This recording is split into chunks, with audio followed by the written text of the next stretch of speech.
intimidado pela presença de pessoas que conhecem tão profundamente a história e o caminhar da nossa força expedicionária brasileira na Itália.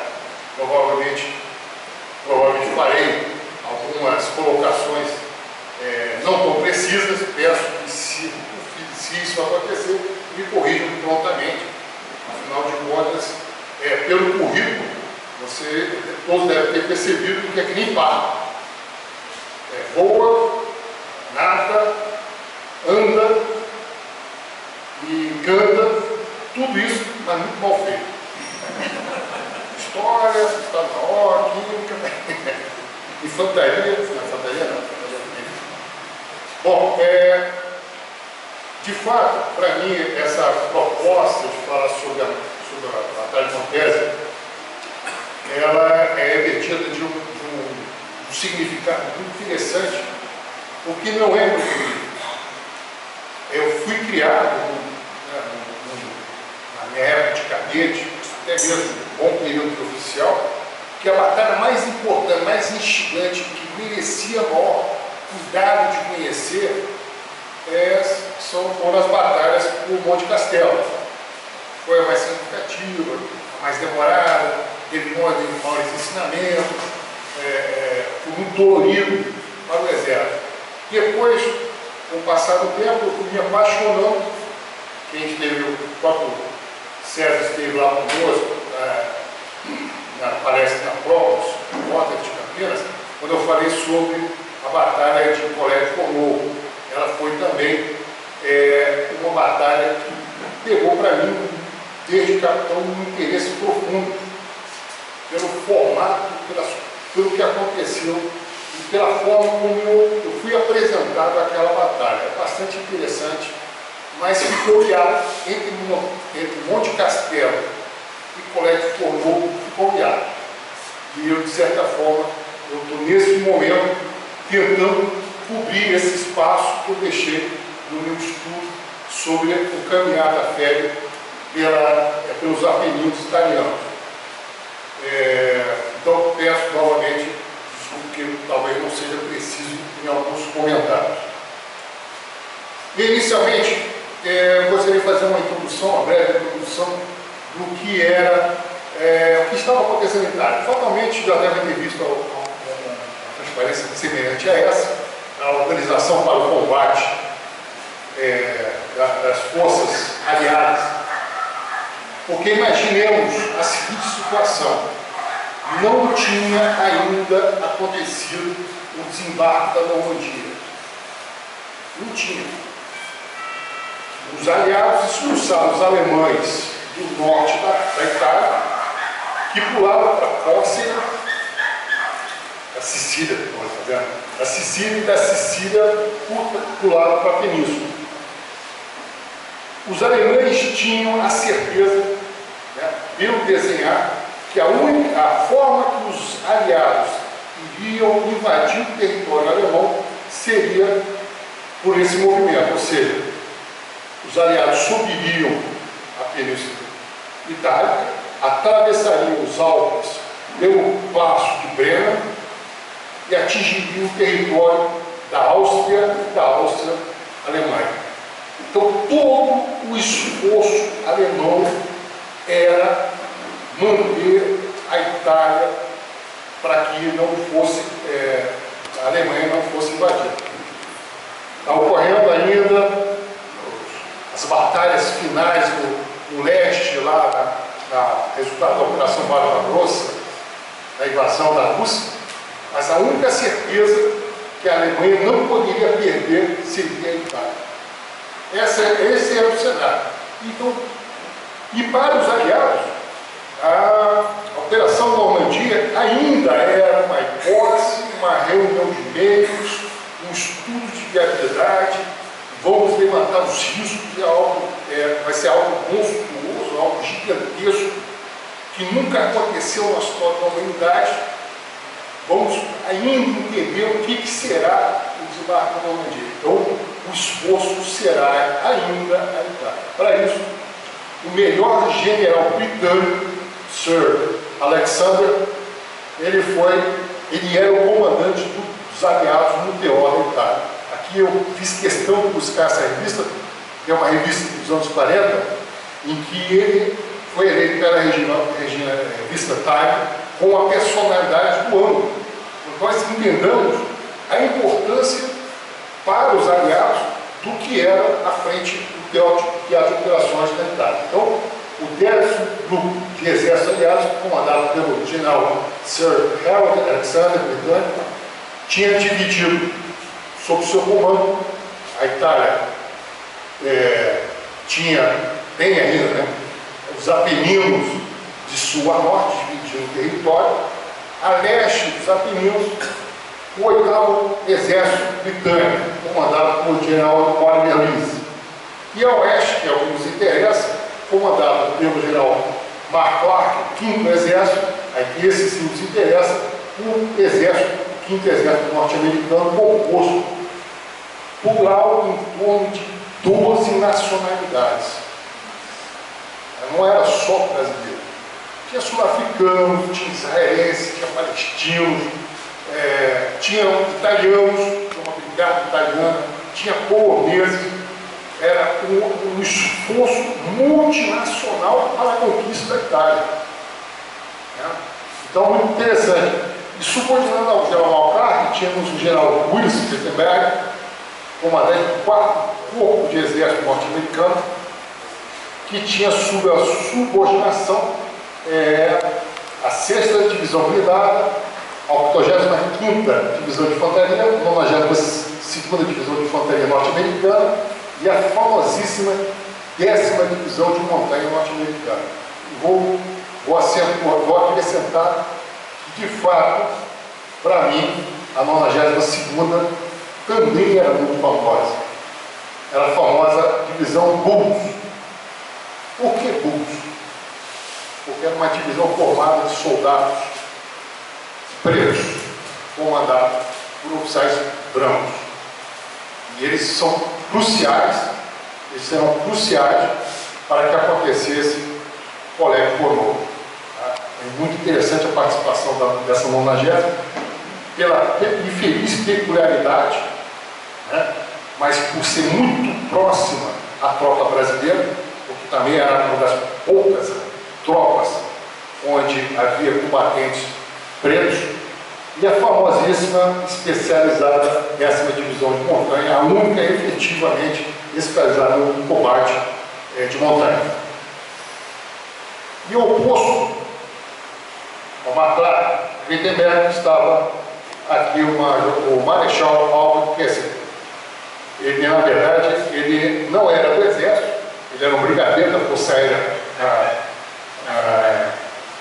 da Luftwaffe, mas ele já tinha demonstrado uma capacidade técnica, profissional, fora do comum.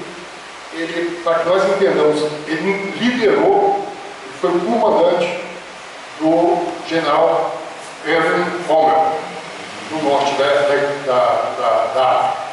Então ele era um general extremamente experiente, ele foi o causador da principal derrota norte-americana no norte da África, e ele fez todo o movimento. A história dele é um pouco infeliz no final, ele acabou traindo o próprio Rommel e teve um fim bastante bucólico. Toda essa estrutura nós vamos evoluindo, que apesar dos Apeninos correrem longitudinalmente a Itália, a península, as posições defensivas eram montadas de forma transversa, tentando impedir o movimento dos aliados para o norte. Aqui nós temos os Alpes e aqui nós temos o famoso Passo de Brenner, o Brenner, né? Brenner para os italianos, Brenner para os ingleses e alemães, né? Que dava passagem para a Áustria, que aqui seria, digamos, a porta de entrada para a Alemanha. Então, de forma transversa, essas posições defensivas foram montadas pelo general Kessler a fim de deter paulatinamente, ou pelo menos retardar muito, desgastar bastante os aliados no seu avanço rumo ao sul da Alemanha. E nessas posições aqui, o exército brasileiro, a Força Expedicionária Brasileira, vai entrar em contato a partir da linha gótica e a linha Gengis Khan, que são as últimas posições defensivas alemãs antes do imenso vale do Rio Pó. Então, quem já conversou muito com o Papo Rumo antigo Pracinha, fatalmente deve ter falado bastante sobre o famoso Vale do Rio Pó, onde estava separando o fim, a porção mais setentrional dos Apeninos e os contrafortes dos Alpes. Na campanha da fé, a gente divide didaticamente lá na escola preparatória em 4 fases. A primeira fase, no Vale do Rio Serra, é uma fase escola, é uma fase de preparação, ainda nesse momento a fé não está montada, uma pequena parte da fé, apenas a primeira leva de ferianos. Nesse local vão receber ainda munição, armamento, fardamento, capacete, mochila, e vão realizar combates num teatro de operações secundário. Na segunda fase, já depois dessa preparação, depois desses combates, alguns vão ter vitórias e alguns contratempos, serão jogados aqui no Vale do Rio Reno, que é a segunda fase, onde aconteceu o combate de Monte Castelo. Na terceira fase, o Vale do Rio Parado, exatamente onde aconteceu Montese. E por fim, a quarta fase, já no Vale do Rio Pó, onde aconteceram as batalhas por Colé e Fornô. Então, situando aqui, nós vamos entrar na terceira fase, na Vale do Rio Pó.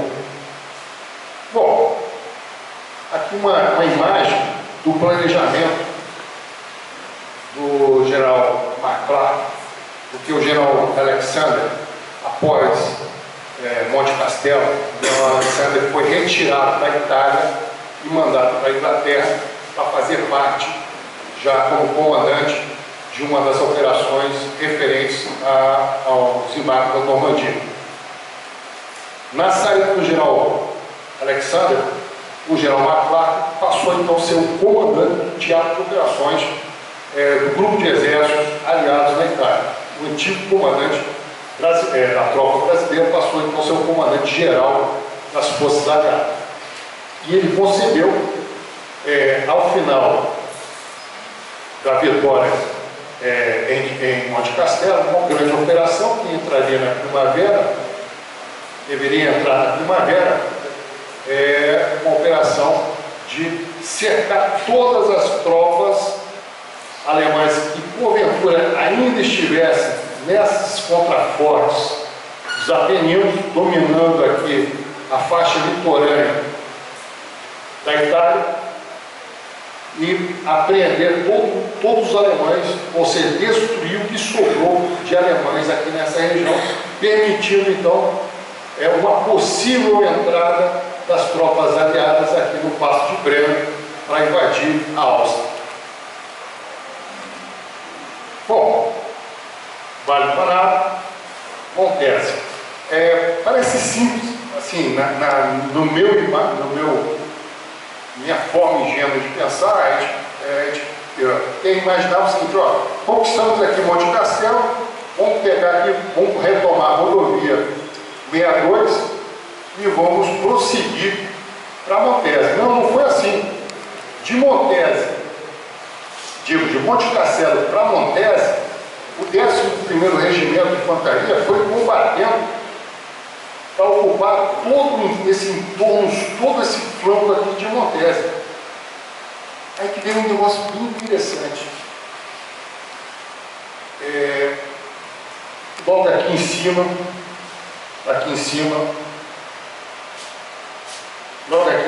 está Bolonha.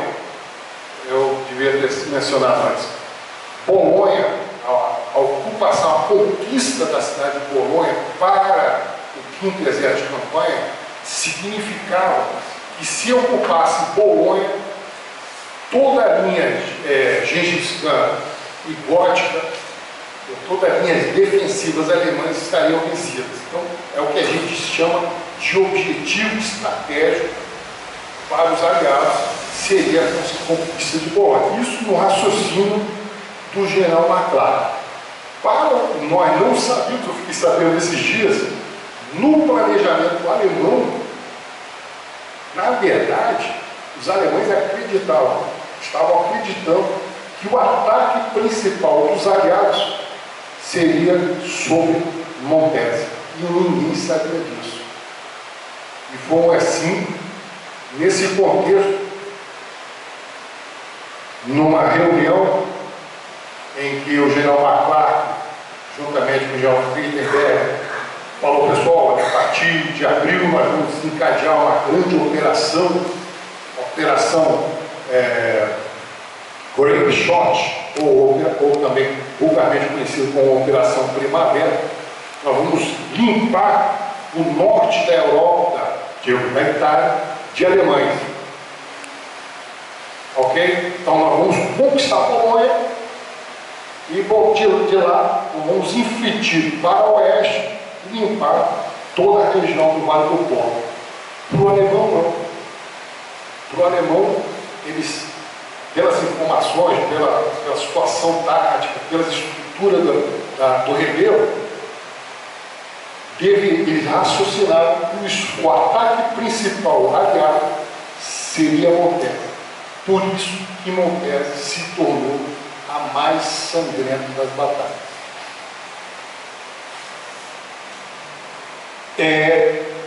Bom, o esforço principal para nós táticos, militares, normalmente a gente sabe que o esforço principal nós damos para a nossa principal peça de manobra.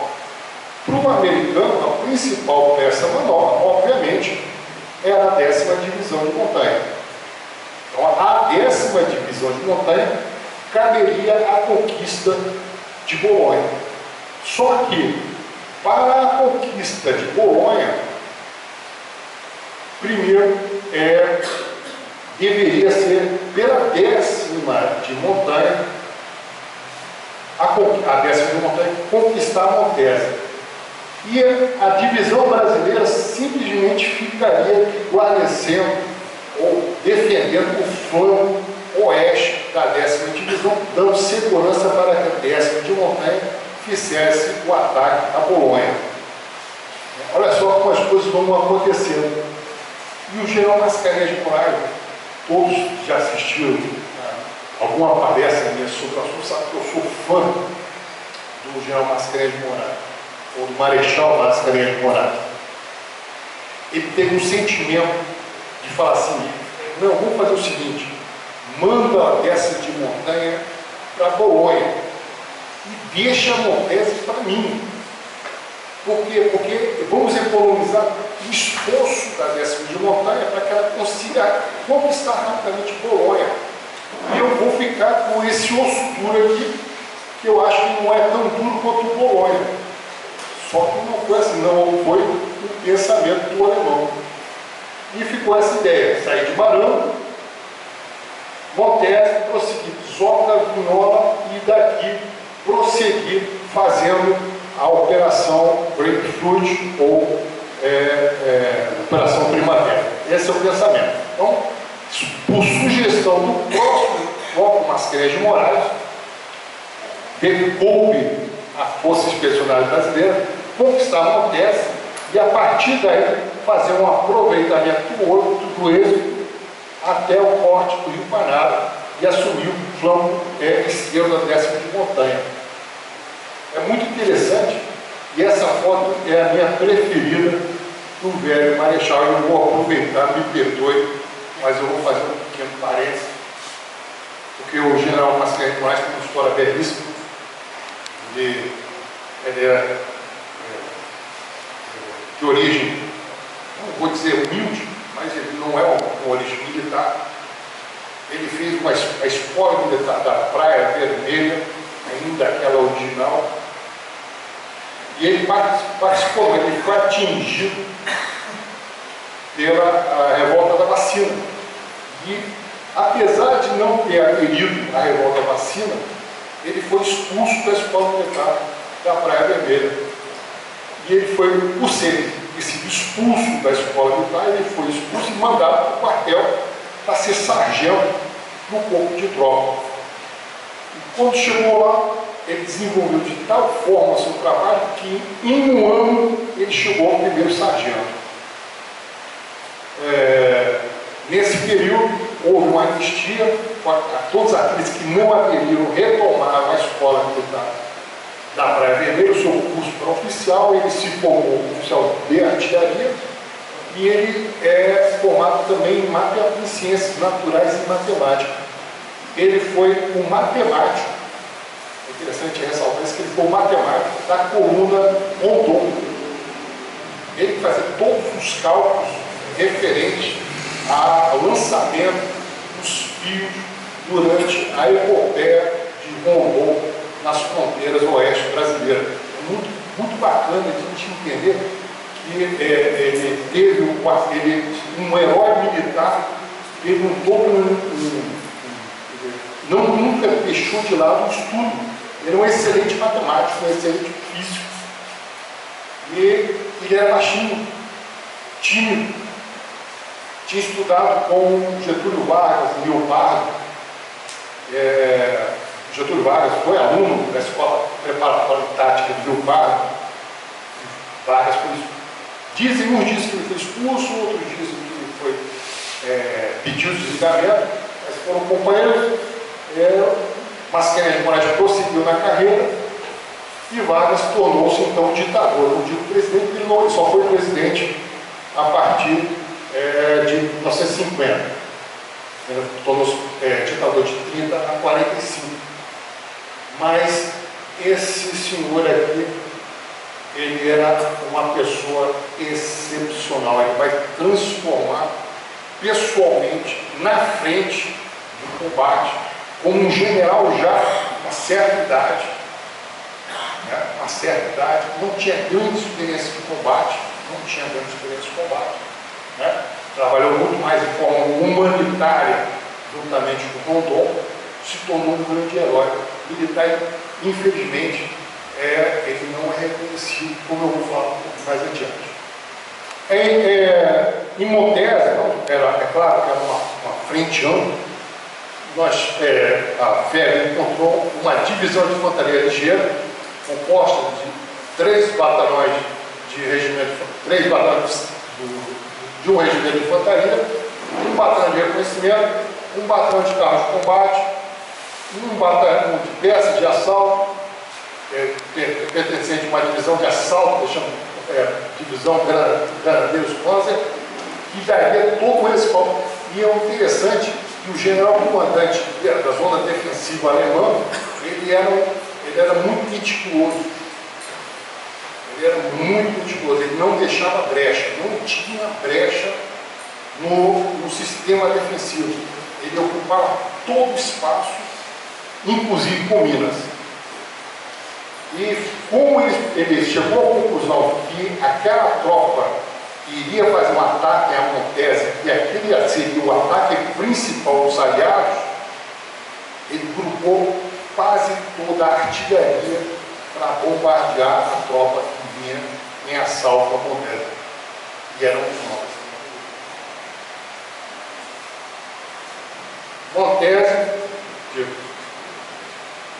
Montesa e toda a cercania, assim estava estruturada o desembolcado, o primeiro regimento mais a leste, o 6º mais ao centro e o 11º regimento de infantaria lá de Tiradentes, que é o São João del Rei, o regimento Tiradentes, com a incumbência de conquistar Montesa. Previsão inicial para 12 de abril, porém, 12 de abril as condições climáticas não estavam as melhores possíveis, isso já foi muito desgastante só mudar um pouquinho de posição. Só para um lado, do outro pescoço, mudar um pouquinho para aliviar. Eu também. Então, a decisão inicial do ataque se desencadeou no dia 12. Entretanto, as condições climáticas, principalmente para a correção do tipo de artilharia, não estavam preparadas. Tinha ventilador. Não eram os melhores possíveis, e no dia 12 morreu o presidente norte-americano Franklin Delano Roosevelt. E a ação então foi adiada do dia 12 para o dia 14. Então, às 9h45 da manhã, no dia 14, começaram os povos de preparação e a fé. E é interessante que a ordem de operações dela foi muito simples.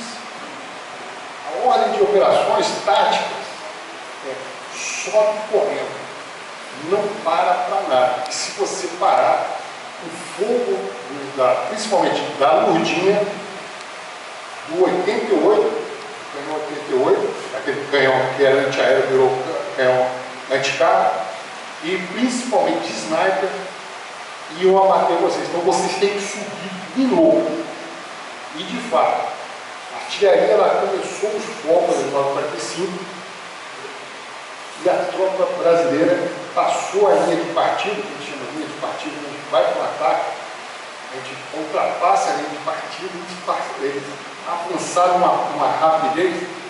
Há relatos de quem estava observando que, se não me falha a memória, o dado de Vadimir, o dado técnico, a gente progredir ao em torno de 100 metros a cada 10 minutos de combate. Não é isso, comandante? Então, 100 metros em 10 minutos. A tropa brasileira assalta, levando fogos de artilharia, avançava numa velocidade de 500 metros a cada 2 ou 3 minutos. Nitidez, eu faço isso. E detalhe, morro acima.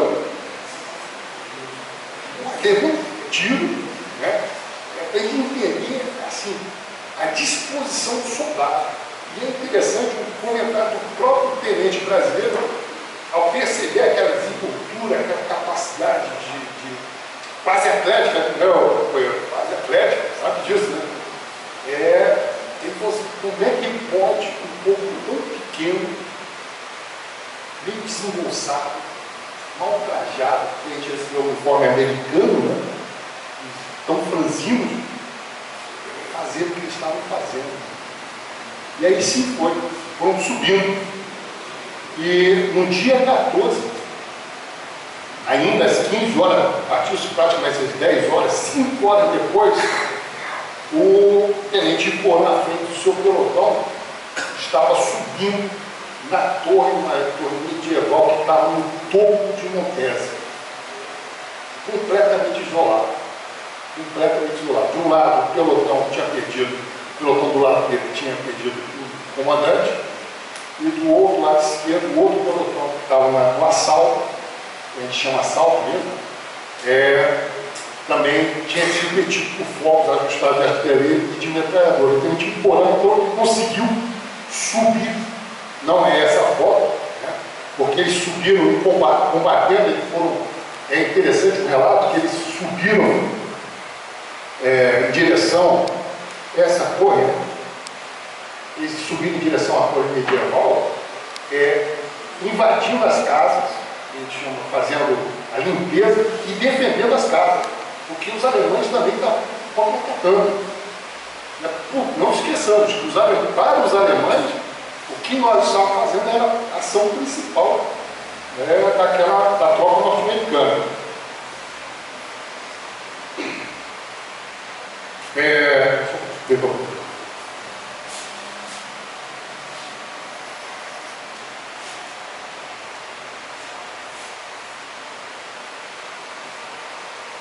No dia 14, da jornada, a tropa brasileira tinha ocupado toda a face sul de Montesa.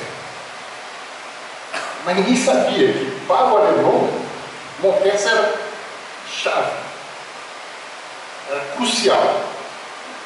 Só que aí todo mundo falava, Montesa foi só um dia. Não, Montese funcionou mais por 2 dias, porque os alemães precisavam, era vital para o general Kerstin que Montese não caísse na mão dos aliados. Bom, feita a conquista, a parte sul de Montese chegou só quase ao topo. Houve 2 grandes contra-ataques alemães sem sucesso, porque os brasileiros tinham dominado toda a cidade, toda a elevação, tinha se aterrado ao terreno, impossibilitando qualquer possibilidade de fuga, que impossibilitava toda a capacidade alemã de reconquistar Montese. Enquanto isso, aquela 10ª divisão de montanha, que deveria estar naquele momento conquistando Polônia, não tinha praticamente saído do lugar. Praticamente não tinha saído do lugar. É interessante perceber isso. Montese, o que se imaginou que se Montese cair, a 10ª facilmente chegaria a Polônia. Não aconteceu isso. A 10ª montanha continuou enfrentando o alemão, principalmente as minas alemãs. De fato, já vi algumas contagens, isso aqui é a contagem oficial de perdas em Montese, mas algumas chegam a quase 1000 perdas. Mortos, feridos, desaparecidos, extraviados. Bom, a partir daí, então, feita a conquista de Montese, a conquista de Polônia, vamos partir para dar uma paradinha, vamos partir então para prosseguirmos em direção ao Vale do Pó na ofensiva da primavera. E aí tem essa parte muito interessante, que isso foi um pouco difícil de encontrar, porque infelizmente nós somos muito pobres em reconhecer os nossos próprios heróis, mas o próprio general Gutenberg, nosso comandante, o comandante 4º do Exército, nosso enquadrante, inclusive o quadrante da 10ª de montanha, ele reconheceu que naquele momento a 10ª de montanha passou a ser secundária e a 1ª divisão brasileira passou a principal.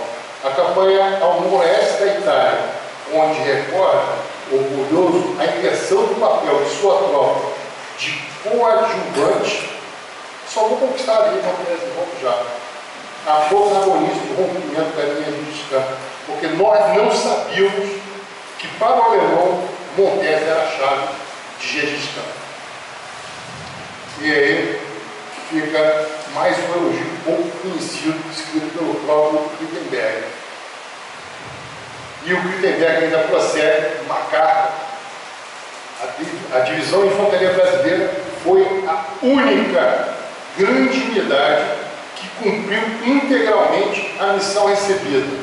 As outras, a 92ª Divisão Americana, a 1ª Blindada, a 10ª Montanha, a 6ª Divisão Blindada Sul-Africana, pouco progrediram e sofreram grandes perdas. A divisão brasileira recebeu, dentro de Montese, só numa noite, mais granadas, em torno de 3.000 granadas.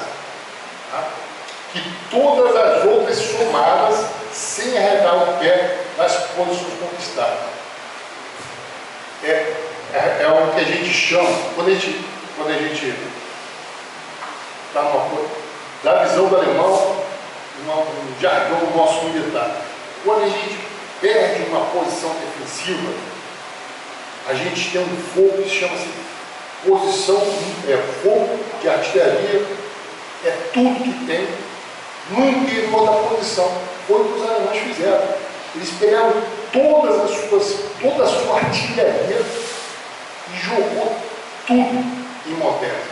Foram 2.800 e tantas granadas a noite inteira do dia 14 do dia 15.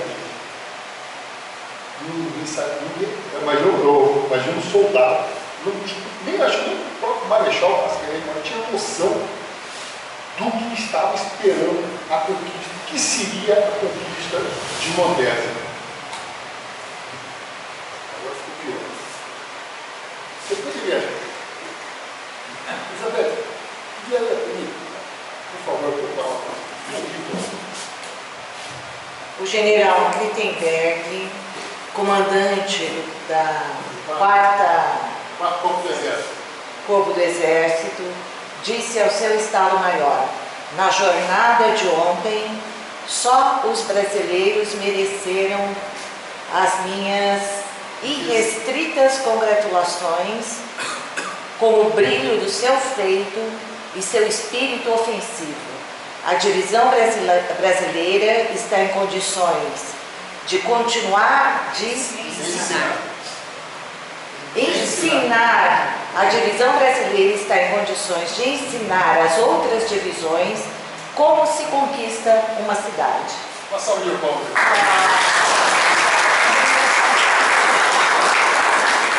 Muito obrigado, amiga sincera, companheira de outra jornada.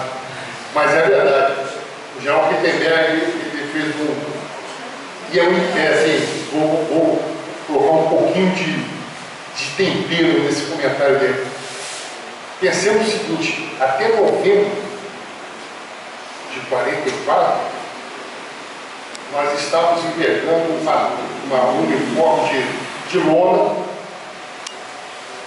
né? Não tínhamos capacete, estávamos desarmados. Fizemos algumas pequenas operações, passamos ali dezembro, início de janeiro sem combate, né? Fevereiro, Monte Castelo, né?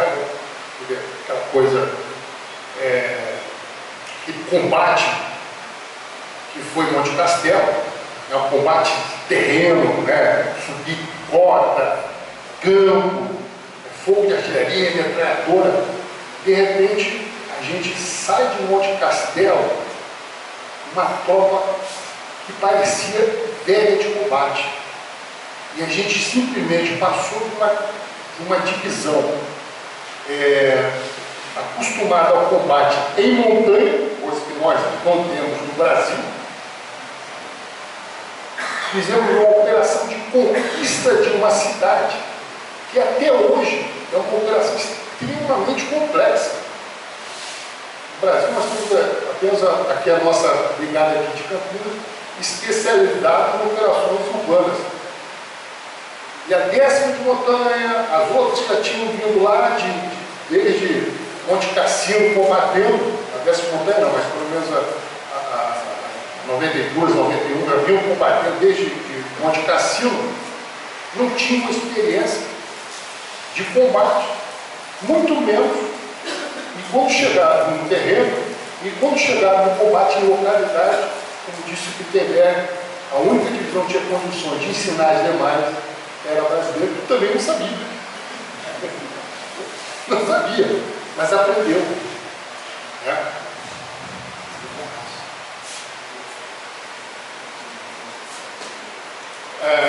É claro que temos perdas, e é bastante significativo. A gente tem que fazer o nosso peito aos nossos heróis.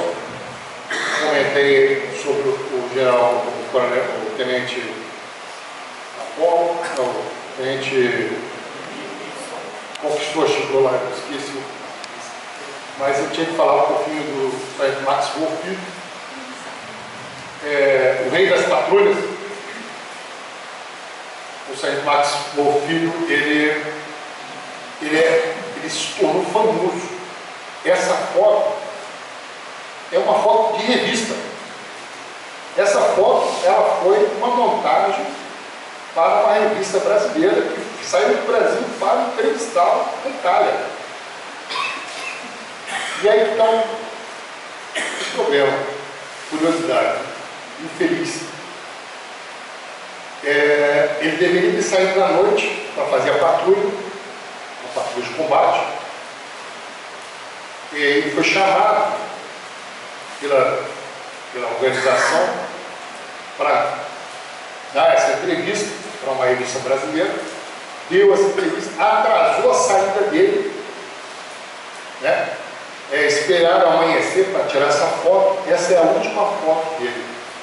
Ele saiu a já no sol, já tinha levantado, e ele morreu algumas horas depois, porque deveria ter saído à noite e saiu de manhã, morreu em combate. O nosso Márcio Bolfilho, ele sofre algumas injustiças, como eu falei, nós somos muito ruins em reconhecer os nossos heróis. O outro é o aspirante médico, né? A gente, bom lembrar que a gente, nós tínhamos um depósito de soldados. Chama-se, o termo é esse, depósito. Vai o pessoal para o combate e precisa de que hoje a gente chama de recompletamento. A época chamava de depósito pessoal.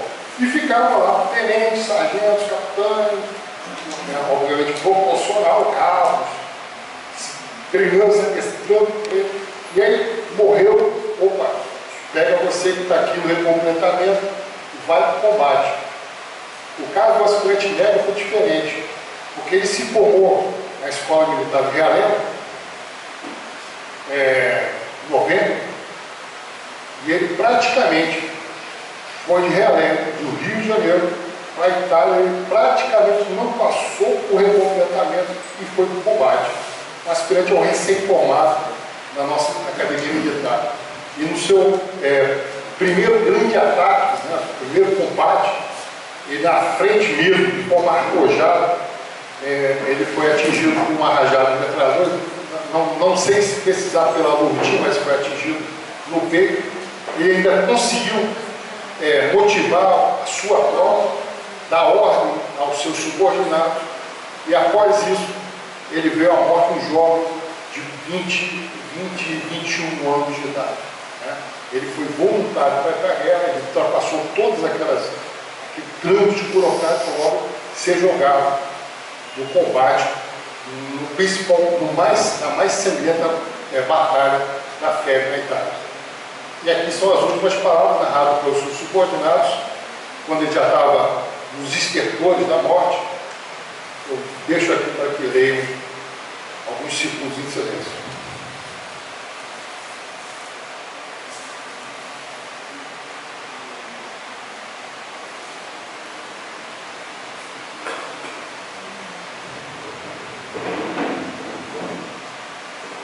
E a figura do tenente coronel Prociter, que conquistou, chegou até a torre, que dominava toda a localidade de Montes, né? Ele chegou e não tinha mais contato com ninguém retaguarda. Ele ficou isolado na posição dele, né? Ele prosseguiu na carreira, foi muito bem, ele não teve a principal condecoração americana. O principal oficial condecorado americano foi um outro tenente, também na ação de Montes, mas ele recebeu a terceira mais importante da Silver Star e a ordem do Império Britânico do próprio Marechal Harold, já no Rio de Janeiro, em 48, para que a gente possa entender como a ação dele marcou, né, a história dos aliados na Segunda Guerra. E o ele já tinha saído do teatro de operações, já estava lá em Londres preparando para o debate da Normandia e teve uma vida longeva até os 94 anos. Aí vamos ter eu acho que é um pouquinho dolorido para mim falar um pouquinho sobre o retorno, porque como professor de história, eu gostaria, pelo menos aqui, quase todos nós somos, pelo menos, curiosos da nossa história. Por favor, alguém viu aquele quadro sobre o desfile da Vitória ao final da Guerra da Tríplice Aliança, Guerra do Paraguai? Alguém viu?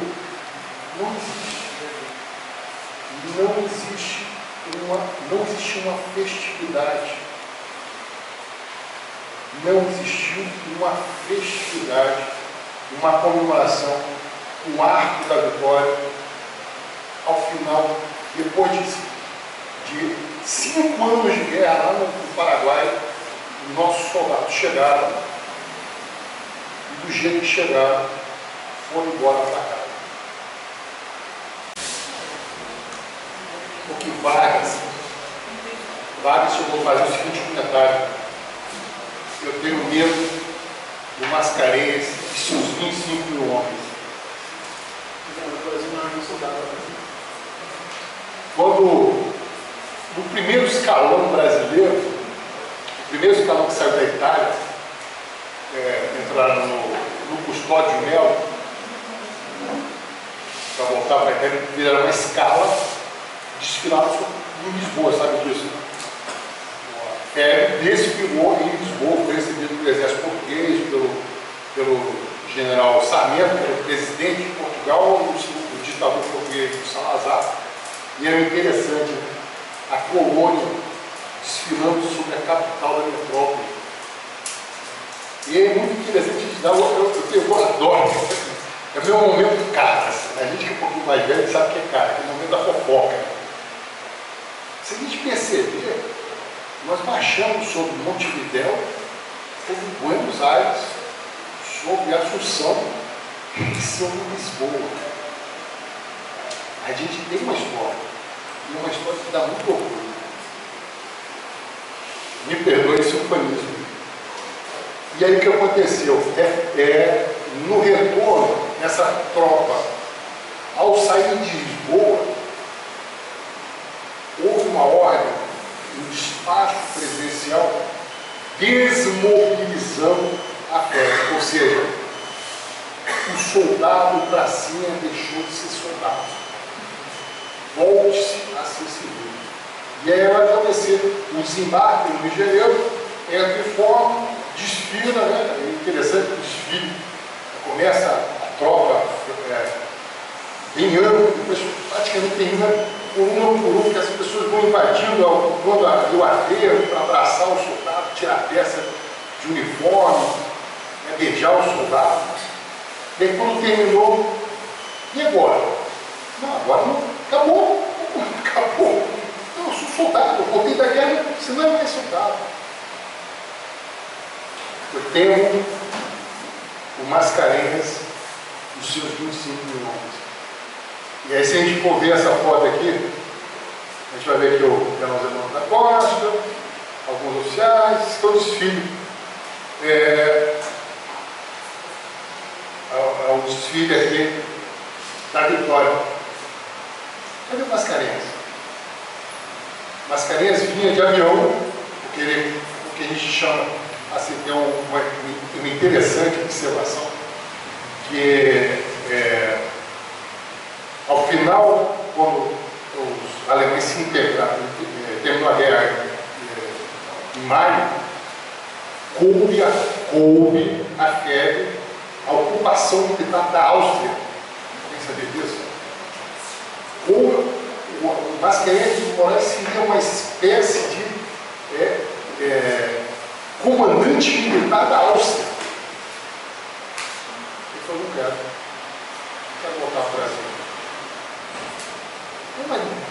Isso talvez alçasse o Brasil uma situação de muito bom status no Concerto das Nações, no período da ONU, da formação da ONU, já estava rolando, né, a Potsdam, o que ia acontecer com a Europa.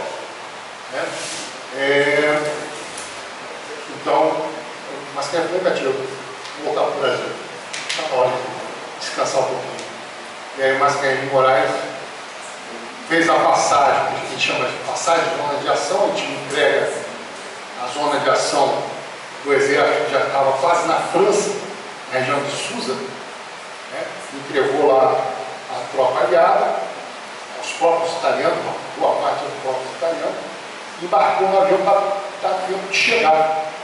E quem conhece o Rio, ele teria que desembarcar em Santos Dumont, mandar ele desembarcar lá em Santa Cruz. Mascarenhas de Moraes não teve tempo de chegar no próprio espírito da vitória, porque o ditador tinha medo do Mascarenhas e seus 25 mil homens. Mascarenhas, então, era general de divisão. Foi, no ano seguinte, 2 anos depois, compulsoriamente para a reserva. Né? E só depois, quando já no período Dutra, é que o Mascarenhas foi restabelecido, voltou para o exército para ser o chefe estadual das Forças Armadas e ficou até a morte dele exercendo essa função, porque o ditador tinha medo do Mascarenhas e seus 25 mil homens. Essa é a cena que eu prefiro. Olha só, um pequeno soldado sul-americano, quase um caboclo, lavando as mãos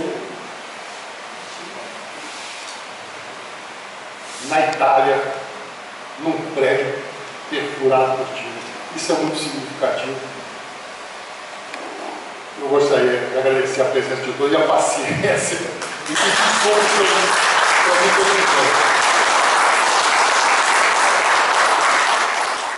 nossa vitória.